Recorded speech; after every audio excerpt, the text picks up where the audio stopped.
Hello guys, मेरा नाम है प्रशांत और आज मैं कुछ ऐसे पॉइंट्स के बारे में बात करूंगा जो बेसिकली मुझे अपनी गाड़ियों में जो है वो वेस्ट फीचर्स लगते हैं। मुझे उन फीचर्स में पैसा इन्वेस्ट करना वर्थ इट नहीं लगता है। बहुत सारे लोग ये सोचते हैं कि जब हम इतनी महंगी गाड़ी ले रहे हैं, 10 लाख 12 लाख की गाड़ी ले रहे हैं, तो उसमें थोड़ा सा पैसा और बढ़ा करके, थोड़ा सा और इन्वेस्ट करके क्यों ना उसी मॉडल का टॉप मॉडल ले लिया जाए। उसमें हमको कम से कम फीचर्स वगैरह जो है वो अच्छे मिल जाएंगे या कुछ ज़्यादा फीचर्स मिल जाएंगे। तो एक एक करके उन सारे पॉइंट्स की बात कर लेते हैं। मैंने जो है अपने पास कुछ 12 एक पॉइंट लिख के रखे हुए हैं जो मैंने अपनी ड्राइविंग जब से मैंने स्टार्ट की तब से मैंने इन चीज़ों का इस्तेमाल किया है और मुझे इनमें ये फीचर्स क्यों बेकार लगते हैं मैं आपको इनके बारे में बताऊंगा। ये पॉइंट टू पॉइंट वेरी कर सकता है, पर्सन टू पर्सन वेरी कर सकता है, किसी को पसंद है किसी को पसंद नहीं है, तो इस चीज़ को माइंड मत करना। तो एक एक करके जो है अपने पॉइंट्स के बारे में हम बात कर लेते हैं। जो हमारा पहला पॉइंट है भाई, वो है ऑटोमेटिक हेडलैम्प्स को लेकर के। यहाँ पे आप ये स्विच देख रहे हो, इसमें जो है मैं आपको दिखा देता हूँ। यहाँ ऑफ है, यहाँ पार्किंग है और यहाँ पे आपकी हेडलाइट्स का ऑप्शन है। तो पार्किंग के और इसके बीच में जो है ना एक स्विच होता है, उसको ऑटो स्विच, ऑटो का स्विच होता है। आप इसको ऑटो पे डाल दो और जैसे ही अंधेरा होगा वो लाइट जो है वो अपने आप जल जाएगी। यार इसको करने में टाइम ही कितना लगता है, एक बार ही अपनी लाइट को ऐसे करे 1 सेकंड में आपकी जो है लाइट चालू हो जाती है। और कंपनीज भी जो है इन्हीं फीचर्स के ऊपर जो अपनी गाड़ियों को बेचने में लगे रहते हैं, इन्हीं को अपने गिमिक फीचर बताते हैं कि हमारी गाड़ी में दूसरी कंपनी की गाड़ी से ये फालतू है वो फालतू है। ऐसा नहीं है। आपको टाइम ही कितना लगता है, ये देखो एक बारी में करा लाइट जल गई। ठीक है, तो ये मेरा फर्स्ट पॉइंट था जो मुझे पर्सनली पसंद नहीं है। दूसरा पॉइंट है आपके वाइपर्स से रिलेटेड। अब जैसे यहाँ पे ऑटो का मैंने बताया कि यहाँ पे जो है आपके ऑटो का ऑप्शन होता है, वैसे ही वाइपर्स में भी आपके ऑटो का एक ऑप्शन होता है। आप उसको ऑटो पे कर दो, जैसे ही बारिश होगी यहाँ पे ये जो शीशा है ना, इस पे सेंसर्स लगे होते हैं, यहाँ पे सेंसर लगे होते हैं, वो पानी डिटेक्ट करते हैं। जैसे ही पानी उस पर पड़ता है ये वाइपर अपने आप चालू कर देता है। ये फीचर तो और भी बेकार है। अब जैसे मान लो ये ऑटो अपने इसमें ऑटो वाला जो वाइपर है वो वाला फीचर आपने गाड़ी ले ली, अब बारिश हो रही है, अब बारिश तेज हो रही है, तो ये उस चीज को भी डिटेक्ट नहीं कर पाता, कभी ये धीरे चलेगा कभी तेज चलेगा, तो आपको इसको मैनुअली एडजस्ट करना ही पड़ता है। तो ये भी मेरे को एक पैसा वेस्ट फीचर लगता है जो मुझे पर्सनली पसंद नहीं है। तीसरा है आपका कूल्ड ग्लव बॉक्स। अब जैसे ये ऑल्टो केटन का ग्लव बॉक्स है, इसमें कोई कूल्ड ग्लव बॉक्स वगैरह नहीं है। कूल्ड ग्लव बॉक्स में क्या होता है, यहाँ अंदर जो है ना एक वेंट होता है, उस वेंट में जो है एसी की हवा आती है, तो उससे अगर आप इसमें पानी की बोतल वगैरह रखोगे या कोल्ड ड्रिंक वगैरह रखोगे तो वो थोड़ी बहुत चिल रहती है और कुछ नहीं है। बट जैसे बलिनो हो गई या i20 वगैरह हो गई या ऑल्टो हो गई, इनमें इतने इतने से तो ये आते हैं, इसमें आप अपने डॉक्यूमेंट्स रखोगे या ड्रिंक रखोगे या पानी की बोतल रखोगे, क्या रखोगे, इसमें आप कुछ रख ही नहीं सकते। इसमें गाड़ी के पेपर्स भी आते हैं और यूजर मैनुअल्स वगैरह भी आते हैं, तो ये जगह ही मेन जो दिक्कत है इनमें वो स्पेस की होती है, तो ये भी उतना कारगर नहीं है। हाँ, जैसे स्कॉर्पियो वगैरह, ओ स्कॉर्पियो बोल रहा, सॉरी, ब्रेजा वगैरह में क्या होता है, यहाँ भी एक ग्लव बॉक्स होता है और नीचे भी होता है, तो वो तो फिर भी थोड़ा बहुत काम का है कि आपने ऊपर सामान रख लिया और नीचे अपनी कुछ ड्रिंक वगैरह या पानी की बोतल वगैरह रख ली, तो थोड़ी देर तक उतना कोल्ड भी नहीं, बट हाँ मेंटेन रहता है, थोड़ा ठंडा रहता है वो। तो तीसरा पॉइंट तो ये हो गया भाई कोल्ड ग्लव बॉक्स से रिलेटेड। चौथा है भाई, हाँ, सनरूफ से रिलेटेड है। अब इंडिया में जो है ना सनरूफ का चलन बहुत ज़्यादा हो रहा है। ठीक है, इंडिया में लोग वक्त सोचते हैं कि सनरूफ ले लेंगे, पैनोरामिक सनरूफ वाली गाड़ी लेंगे, जैसे क्रेटा हो गई। अब किया वाले भी शायद बोल रहे हैं कि किया वाले भी देंगे, किया की गाड़ी में भी आना शायद आ जाएगा। अब देखते हैं कब तक आता है। जैसे क्रेटा हो गई और आपकी और भी बहुत सारी गाड़ियाँ होती है उसमें पैनोरामिक सनरूफ वगैरह आती है। तो ये भी भाई, ये जो सनरूफ है ना, ये ज़्यादातर जहाँ जो चिल्ड एरियाज होते हैं, जो जो ठंडे एरियाज होते हैं जहाँ बर्फ़ होती है, वहाँ पे ये सनरूफ काम की है। इंडिया में तो आपको पता ही है कि कितनी गर्मी पड़ती है। अभी मैं गाड़ी के अंदर बैठा हूँ, मैंने एसी वगैरह कुछ नहीं चला रखा, सारे शीशे खोल के बैठा हूँ, इतनी गर्मी है, भपक रही है पूरी गाड़ी। तो ऐसे में तो यार सनरूफ और बेकार चीज़ है, पूरी की पूरी धूप पड़ेगी। हाँ ये है कि रोशनी वगैरह आती रहती है, बट उतना काम का नहीं है। आप इसको भी एक आध महीना ही इस्तेमाल करोगे, उसके बाद ये भी आपकी बंद रहेगी, सिर्फ ठंडियों में खोलोगे आप इसको भी। और ये इतना इंडिया में कारगर भी नहीं है, काम का भी नहीं है सनरूफ, जो मुझे इतना पर्सनली पसंद नहीं है। तो चौथा पॉइंट भाई हमारा हो गया सनरूफ से रिलेटेड। और हमारा जो पांचवा पॉइंट है वो है भाई ऑटोमेटिक एसी।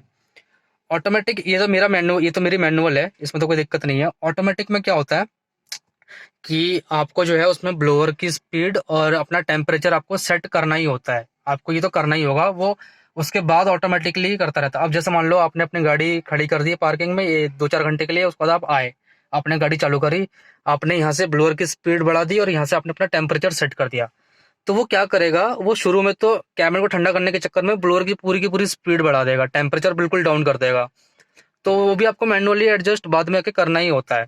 तो वो भी एक मुझे पैसा वेस्ट फीचर लगता है ऑटोमेटिक एसी जो है, जो क्लाइमेट कंट्रोल आता है, वो भी मुझे उतना अच्छा नहीं लगता है। मुझे तो मैनुअली अपना अच्छा लगता है, अपना सेट किया, अपना ब्लोअर 1-2 पे जो जितने पे भी चाहिए उतने पे सेट किया और अपना चलते बने।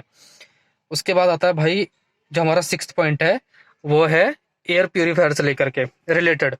तो आपने देखा होगा कि जैसे यहाँ पे तो कुछ भी यहाँ पे आर्मरेस्ट वगैरह नहीं है, जैसे किया सेल्टोस या क्रेटा पे यहाँ पे आती है। वेन्यू में आपने देखा होगा, वेन्यू वगैरह में जो कप होल्डर्स होते हैं उसी में एक जो है गोल सा दे देंगे, वो तो बेकार है भाई, वो तो बस नाम का है कि हाँ गाड़ी में एयर प्यूरीफायर दे रखा, वो किसी काम का नहीं है भाई, सही बताऊं मैं तो। फिर भी जैसे क्रेटा वगैरह या किया सेल्टोस वगैरह में देखा होगा आपने, जो आर्मरेस्ट होता है, आर्मरेस्ट के साइड में भी यहाँ पे छोटा सा दे रखा होता है, उसमें इधर से वो हवा लेता है अंदर से और यहाँ से फिर वो प्यूरीफाई करता है। वो तो चलो फिर भी थोड़ा बहुत तो काम का है, लेकिन उतना काम का भी नहीं है वो। आपको भाई आप गाड़ी में 2400 घंटे थोड़ा रहोगे, गाड़ी के अंदर एक ही एयर प्यूरीफायर चला के रहोगे, आप गाड़ी से बाहर भी निकलोगे तो बाहर तो भाई है ही पॉल्यूशन। तो हमारा जो सिक्स्थ पॉइंट था एयर प्यूरीफायर से लेकर का, वो भी मुझे उतना काम का नहीं लगता है। तो ये था हमारा सिक्स्थ पॉइंट। सातवां पॉइंट है भाई, जो इंटीरियर है वो अगर बीच कलर का ना हो, बीच कलर का इंटीरियर। देखो जैसे मेरी गाड़ी में आपको डुअल टोन इंटीरियर मिलेगा, ऊपर ये ब्लैक है, नीचे ये बीच कलर का है, यही यहाँ भी देखो ऊपर ब्लैक कलर का है, नीचे बीच कलर का है। तो यार ये डुअल टोन जो है ना, ये मेंटेन नहीं हो पाता। देखो सीट्स भी देखो, मेरी सीट्स भी कुछ ऐसी है, डुअल डुअल टोन और ब्लैक का कॉम्बिनेशन ही, क्योंकि इंटीरियर ही ऐसा, तो मुझे ये भी ऐसा बनवाना पड़ा। तो ये भाई बहुत जल्दी गंदा हो जाता है, बहुत जल्दी। इसको जो है ना मेंटेन करना पड़ता है, इसको बार मतलब हर महीने 2 महीने में ड्राई क्लीन करवानी पड़ती है ताकि ये साफ रहे, वरना इसमें जो है ना, ये देखो जैसे आप अगर आप मैं फोकस करूँ तो ये देखो यहाँ आपको दिख रहा होगा दाग पड़ गया है, ठीक है। इधर वाले में मैं दिखाऊं तो आपको देखो, यहाँ देखो यहाँ दाग पड़ गया है, पता नहीं कैमरा फोकस कर पा रहा है नहीं कर पा रहा, लेकिन बीच कलर का इंटीरियर मुझे इतना खास पसंद नहीं आता है। मुझे या तो डार्क डार्क कलर का इंटीरियर हो, जैसे ब्राउन हो या फुल ब्लैक हो, वो मुझे ज़्यादा पसंद आता है यार। ये बीच कलर मेरे से मेंटेन नहीं हो पाता है, बहुत मुश्किल होती है इसको मेंटेन करना, ये बहुत जल्दी गंदा हो जाता है, खड़े खड़े गंदा हो जाता है। अब देखो जैसे ये ब्लैक कलर है, इसी ब्लैक कलर पे देखो इतनी गंद पता नहीं कहाँ से आती है, ये देखो आपको शायद अब दिख रहा होगा, शायद देखो कितना गंदा हो रहा है, ये देखो। तो यार मेंटेन ही नहीं हो पाता है, तो इसलिए मुझे जो है वो मतलब डार्क इंटीरियर ही ज़्यादा पसंद आता है। ऐसे डुअल टोन इंटीरियर मेरे को उतना पर्सनली पसंद नहीं है। ये था हमारा सातवां पॉइंट।